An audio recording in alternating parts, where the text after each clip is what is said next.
and welcome to the 4th lesson in the Learning to Feed course. My name is Rachel McGowan.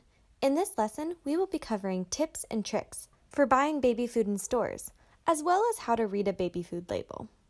As always, please leave comments and questions below, as well as your favorite baby food to buy. Maybe some other new parents can get fun ideas for their babies. Here are some big ideas for this lesson. We will be covering the most important items to look for on a baby food label. Short ingredient lists and foods with no added sugar or salt mean that you are feeding your baby minimally processed foods that are healthy for them. We will also cover another hot topic, organic foods. Generally, if you are on a budget, it is best to get more fruits and veggies than to buy organic. Have you ever been confused looking at a food label? I know I have, and I study this for a living. Looking at a baby food label is different than looking at a food label for something you would want to eat. So, let's look at one together. First, consider the serving size. Serving size is the average amount that an infant up to 12 months might eat, or that children ages 1 to 3 usually eat at one time. Use your best judgment from how much your infant has been eating of similar foods, while monitoring their fullness cues to determine their serving size. When in doubt, you can refer to the table presented in Lesson 2 for an idea of serving size based on their age in months. Every baby is different. They may not eat the exact amount you expect them to. If they've calmed down, refused the spoon, or turned their head away, they're probably full. Next, let's look at total fat. Total fat content on the food label will show the amount of total fat in a serving of the food. Babies under 2 years need fat to support their growth. Parents should not attempt to limit their baby's fat intake. That being said, there are better fats than others. An avocado, which parents may choose as one of the first foods to introduce, is considered a fat, but it is also filled with vitamins. Next, let's look at the percent daily value. Food labels for infants and children list percent daily value for protein, vitamins, and minerals. Unlike adult food labels, daily values for saturated fat, cholesterol, sodium, and dietary fiber are not listed because they have not been set for children under 4.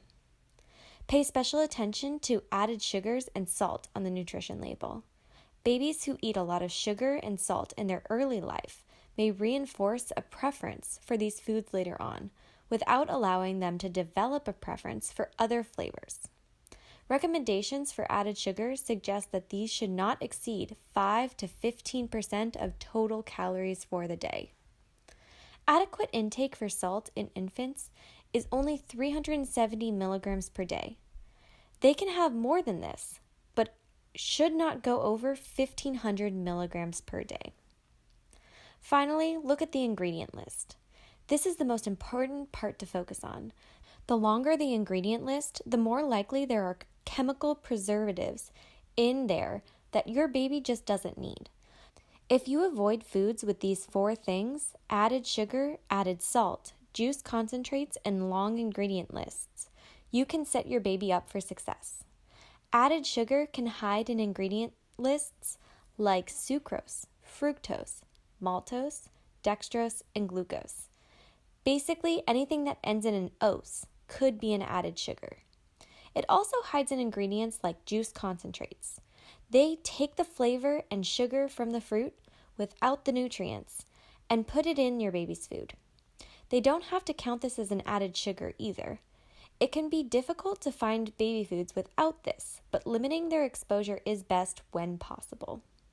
If you are having a hard time finding foods without juice concentrates, lime and lemon juice concentrates are lower in sugar than other options.